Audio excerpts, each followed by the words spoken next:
साथियों नमस्कार। इस समय आप फेसबुक लाइव में जो चेहरा अपनी मोबाइल की स्क्रीन पर देख रहे हैं वो है उमेश गोयल।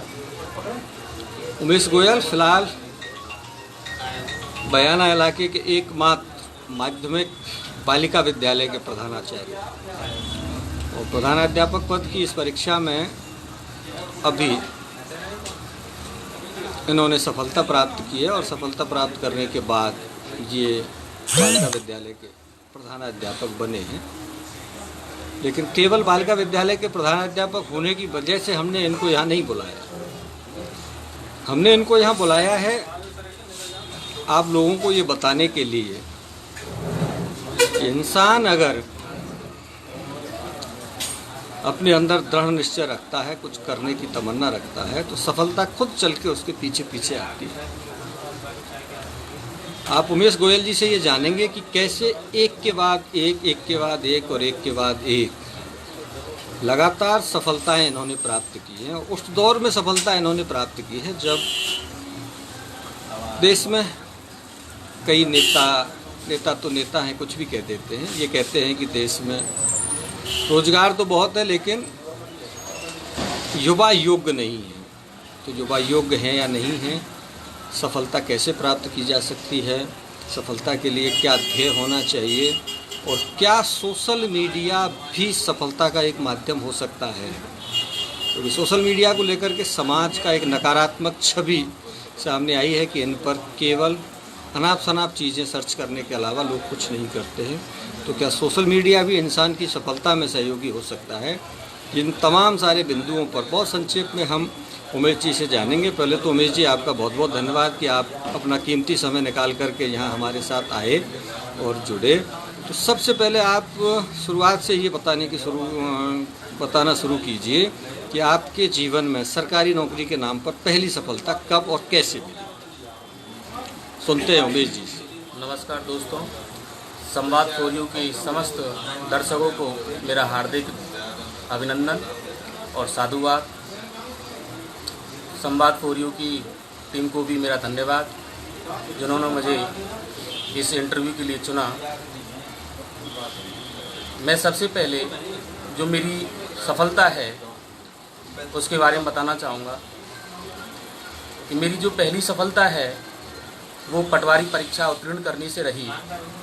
पटवारी परीक्षा में भरतपुर से सामान्य कैटेगरी से मात्र 7 सीट थी और कई मित्रों ने और जानकारों ने ये कहा कि ये 7 सीट है, ये सारी बिक चुकी हैं, आप तैयारी करो, आपका नंबर नहीं आने वाला है। पर मैंने कहा जब कोई व्यक्ति शिद्दत से काम करता है और समर्पण के साथ काम करता है फिर वो ये नहीं देखता है कि मुझे कहीं दिक्कत आएगी या नहीं आएगी, बस मुझे काम करना है। चाहे 7 सीट चाहे कोई ले या नहीं ले, मुझे तो 1 सीट चाहिए।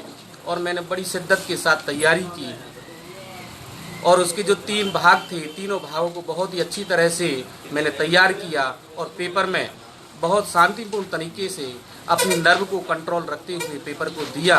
और पेपर देते ही मुझे पूर्ण विश्वास हो गया कि मेरी 1 सीट पक्की हो चुकी है और मैंने बहुत ही अच्छे तरीके से उस पेपर में सफलता प्राप्त की। सफलता के लिए ज़रूरी है पहले ये तय कर लेना कि इस परीक्षा में 1 सीट मेरे लिए ही है। उमेश जी ने बहुत बड़ी बात कही और दूसरी एक बात इन्होंने जो कही है वो गौर करने लायक है कि समाज में ऐसे नकारात्मक भाव पैदा करने वाले लोग बहुत मिल जाते हैं जो भ्रष्टाचार को इतना गहराई तक बता देते हैं कि वो पहले ही कह देते हैं कि ये परीक्षा तो बिक गई है। अब 7 सीटों को बिकी हुई बता देना, और उस दौर में आपने परीक्षा को चैलेंज किया, ये आपकी सबसे बड़ी सफलता यही रही उस समय पर। उसके बाद फिर पटवारी का काम आपने कितने दिन किया? मेरा पटवारी में सिलेक्शन हो गया। उसी के साथ साथ मैंने 2nd ग्रेड वरिष्ठ अध्यापक हिंदी से भी तैयारी की, हिंदी की परीक्षा दी और उस परीक्षा में भी मैं पूर्ण विश्वास के साथ मैंने वो परीक्षा दी और मुझे विश्वास था कि ये परीक्षा मैं उत्तीर्ण कर लूँगा। और उस परीक्षा का रिजल्ट मार्च 2012 में आया और लगभग उसी समय मेरा पटवारी का भी रिजल्ट आया। तो कलेक्टर विभाग कलेक्ट्रेट भरतपुर से कई बार फ़ोन आया कि उमेश जी आप कार्यग्रहण कर लीजिए। तो मैंने उनसे यही कहा कि सर मैं एक सीट खराब नहीं करना चाहता हूं, क्योंकि मेरा वरिष्ठ अध्यापक हिंदी में चयन हो गया, किसी भाई का उस पर नंबर आ जाएगा, तो इसलिए मैंने उस पद पर कार्यग्रहण नहीं किया। देखो ये एक सकारात्मक बात है, अन्यथा ये देखने में आता है कि कई लोग जहाँ कहीं भी सिलेक्शन होता है उससे झट से ज्वाइन कर लेते हैं, वो सीट फिलअप हो जाती है, फिर दूसरी परीक्षा में, तीसरी में, चौथी में चलते रहते हैं, तो कम से कम वो सीट आपने खाली छोड़ी, वो किसी दूसरे व्यक्ति के लिए मिली। उसके बाद आपका चयन हो गया था तृतीय सेकंड ग्रेड हिंदी के लिए, फिर वो नौकरी आपने कहाँ की उमेश जी? द्वितीय श्रेणी हिंदी में मेरा पदस्थापन राजकीय माध्यमिक विद्यालय शेरगढ़ बयाना में हुआ। बहुत ही सुंदर विद्यालय, और वहाँ जब मैं गया तो वहाँ जो परीक्षा परिणाम था वो परीक्षा परिणाम कम था, और मैंने भरसक प्रयत्न किया और एक नई तकनीक के माध्यम से कि जिससे बच्चों को आकर्षित किया जा सके, रुचिकर तरीके से पढ़ाया जा सके, और वहाँ मैंने अभूतपूर्व परीक्षा परिणाम देखा। उमेश जी का कार्यकाल शेरगढ़ का वास्तव में यादगार था।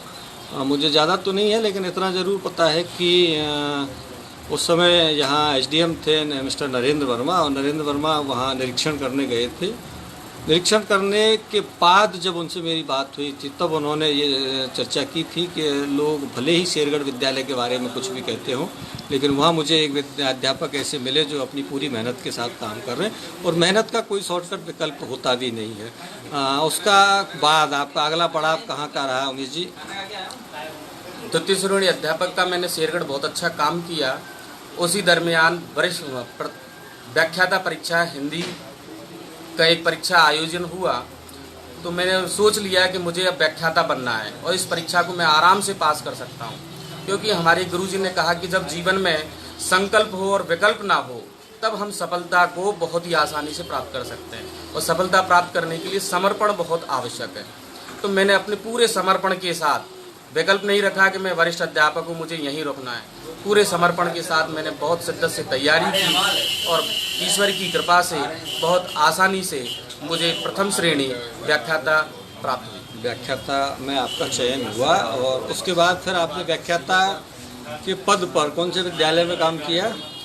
व्याख्याता परीक्षा उत्तीर्ण करने के बाद मेरा पदस्थापन राजकीय उच्च माध्यमिक विद्यालय नहरौली गुर्जर, जो कि बयाना ब्लॉक में, वहाँ मेरा पदस्थापन हुआ, और विद्यालय में बहुत ही अच्छे तरीके से वहाँ पर मैंने शिक्षण कार्य करवाया। नहरौली गुर्जर में तो शायद धाकड़ जी प्रिंसिपल हैं। जी बिल्कुल, धाकड़ जी प्रिंसिपल हैं, अपने परिचित है वो।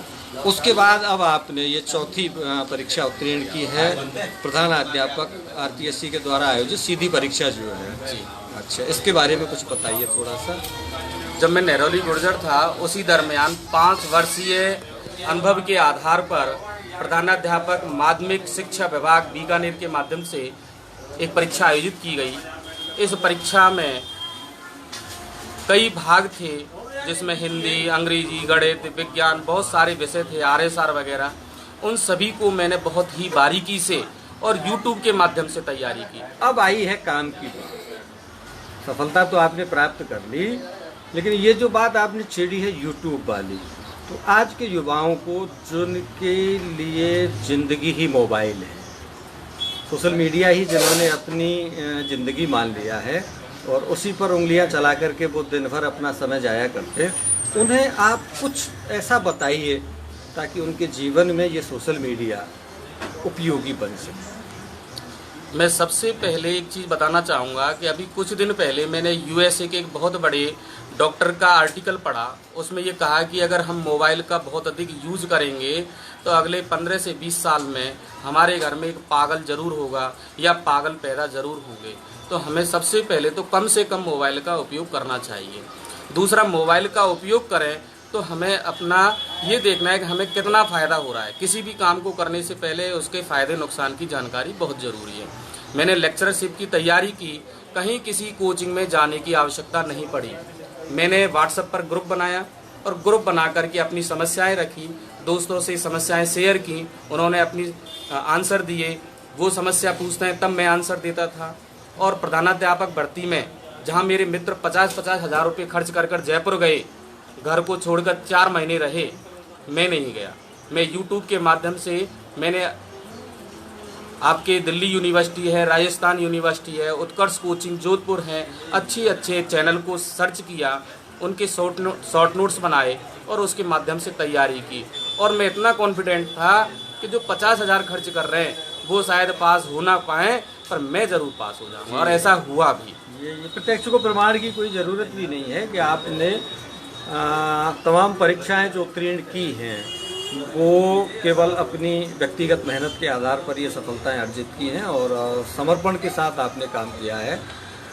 बहुत सारे युवा दर्शक अभी जुड़े होंगे और फेसबुक लाइव का तो ये रहता है कि लंबे समय तक ये चीज़ें सोशल मीडिया पर चलती रहती हैं, लोग सुनते रहते हैं, सर्च करते रहते हैं।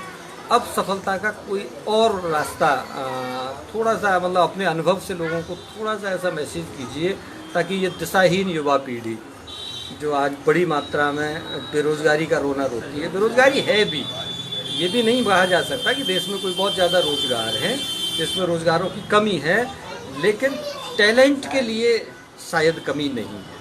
व्यक्ति के अंदर इच्छा शक्ति है और कुछ करने की और कुछ दिखाने की क्षमता है तो उसके लिए कमी भी नहीं है। तो आप अंत में थोड़ा सा हमारे दर्शकों को जो विशेष करके युवा हैं उन्हें ऐसा कुछ बताएं कि उनके अंदर आपकी इन तमाम सफलताओं से प्रेरणा लेने की भावना पैदा हो सके। जी, जब मैंने सबसे पहले 2008 में एक मित्र के कहने से पटवारी का फॉर्म भरा और वो परीक्षा देने गया, तब मुझे ज़्यादा जानकारी नहीं थी और उसमें हिंदी की सबसे छोटी इकाई वर्णमाला है, उससे कई प्रश्न पूछे गए और उन प्रश्नों का मैं जवाब नहीं दे पाया। तब मुझे ऐसा लगा हिंदी भी कुछ अलग है। फिर उसके बाद मैंने तैयारी की और मेरा जो एजुकेशनल एकेडमिक जो बैकग्राउंड है वो 11th-12th में मैथमेटिक रहा। उसके बाद मैंने मेडिकल लाइन में चला गया, वहाँ फार्मेसी की, तो मेरा हिंदी से कोई लेना देना बिल्कुल नहीं था। पर मन में एक विश्वास ठान लिया कि इसे हिंदी में 25 में से एक क्वेश्चन कर पाया हूँ, अब मुझे तो बस हिंदी को ही पढ़ना है और हिंदी में ही सफलता लेनी है। सेकेंड ग्रेड में मैं 1 महीने तक परेशान रहा कि मुझे कौन सा सब्जेक्ट लेना चाहिए, मुझे सामाजिक विज्ञान से तैयारी करनी चाहिए या हिंदी से करनी चाहिए। सारे बुद्धिजीवी लोगों ने कहा कि नहीं, ऐसे से तैयारी करो, इसमें सफलता भी और आगे का रास्ता भी खुला रहेगा। मैंने ठान लिया कि नहीं, मुझे तो अब हिंदी को ही देखना है। तो ऐसा दृढ़ निश्चय कि मुझे करना है। तो इसमें मेरा कोई बैकग्राउंड नहीं था, मैं एक मैथ साइंस से था, दूसरा बैकग्राउंड बायोलॉजी, हिंदी का कहीं कोई लेना देना नहीं था। पर मैंने विश्वास कर लिया कि नहीं, मुझे तो अब हिंदी में ही कुछ करके दिखाना है। फिर मैंने हिंदी से सेकंड ग्रेड तैयारी की। दोस्तों, आप जानकर आश्चर्य करोगे कि मैंने वरिष्ठ अध्यापक और व्याख्याता जैसी परीक्षा उत्तीर्ण की। उस समय मैं हिंदी में कुछ नहीं जानता था। छंद में अवग्रह चिन्ह होते हैं, लघु और गुरु होते हैं, उसको मैं एस और आई पढ़ता था। इसी से आप लगा सकते हो कि मेरा हिंदी का बैकग्राउंड बिल्कुल जीरो था। परंतु मेरा आत्मविश्वास, समर्पण भाव और ईमानदारी के साथ किया गया कार्य कि मुझे तो बस जीतना है। और किसी भी कार्य को करने से पहले मैं अपने युवाओं को ये संदेश देना चाहूँगा कि हमें ये सोचना है हमें करना क्या है, कैसे करना है, और उसकी एक रणनीति। सबसे इम्पोर्टेंट चीज़ है रणनीति। अगर आपकी रणनीति सही है कि मुझे करना क्या है, तो रणनीति से ही किसी भी जंग को, किसी भी कार्य को आसानी से जीता जा सकता है। अगर आपकी रणनीति नहीं है, आप कितनी भी मेहनत कर लो, सफलता तक आप पहुंचना नामुमकिन है। अगर आपने सोच लिया कि हाँ मुझे ये करना है और उसके पीछे एक अच्छी रणनीति है, तो मैं दावे के साथ कह सकता हूँ कि किसी भी सफलता को आसानी से प्राप्त किया जा सकता है। सफलता को आपके पास आना ही पड़ेगा, बशर्ते आपके अंदर वो क्षमता और उस क्षमता का सदुपयोग करने का भाव। क्षमताएं तो कई जगह कंफ्यूज हो रही हैं, क्षमताएं हैं लेकिन वो दिशाहीन स्थिति में होने के कारण उनका लोग उपयोग नहीं कर रहे अपनी क्षमताओं का। उमेश जी, आपका बहुत बहुत आभार, बहुत बहुत धन्यवाद कि आपने ये कीमती समय हमारे साथ निकाला। उमेश गोयल जी हमारे साथ जुड़े हुए थे। उमेश गोयल जी मूलतः रुदावल कस्बे के रहने वाले हैं, वर्तमान में बयाना में रह रहे हैं। आप अपना एड्रेस एक बार हमारे दर्शकों को बता दें तो किसी को कोई आपसे मिलना जुलना हो तो संपर्क कर सकता है। जी, वर्तमान में मैं चौधरी टायर फैक्ट्री, संगम विहार, जो वर्तमान में भीमनगर में है, वहाँ हम निवास करते हैं। अगर किसी दर्शक को किसी प्रकार की कोई समस्या है तो मैं 24 घंटे अवेलेबल हूँ। मैं ये चाहता हूँ कोई भी अगर युवा भटक रहा है, सफलता से दिग्भ्रमित है, और मेरी वजह से उसकी सफलता की सीढ़ी तैयार हो रही है, तो मैं उसके लिए पुरजोर प्रयास करूंगा। हर समय आपकी सहयोग के लिए तैयार रहूँगा। बहुत बहुत धन्यवाद। एक मिनट उमेश जी, एक और बात अभी रह गई। व्यक्तिगत बातचीत में उमेश जी से हमने ये पूछा था कि एक के बाद एक सफलता अर्जित करते करते आखिर आपका लक्ष्य क्या है। मैं खुद शॉक्ड हूँ ये जानकर के, सवाल मैं पूछ रहा हूँ, मैं शॉक्ड हूँ ये जानकर के इन्होंने कहा कि मुझे अपना अंतिम मुकाम मिल गया है।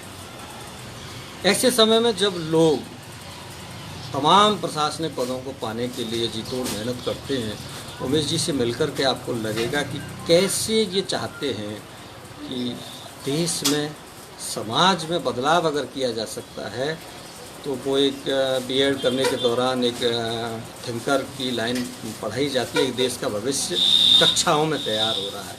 तो इनको लगता है कि अब मुझे आगे कुछ नहीं करना, केवल जो विद्यालय मुझे मिला है या जो विद्यालय आगे मुझे मिलेंगे, एजुकेशन में रहते ही आप अपना जीवन का आगे का सफ़र पूरा करना चाहते हैं। इस विषय पर और थोड़ा सा कुछ प्रकाश डालिए। जी सर, शिक्षा विभाग में ये सबसे बड़ी परीक्षा है प्रधानाध्यापक, और प्रधानाध्यापक परीक्षा मैंने पास कर ली और वर्तमान में प्रधानाध्यापक पद पर राजकीय बालिका माध्यमिक विद्यालय ब्रह्मवाद में कार्यरत हूँ।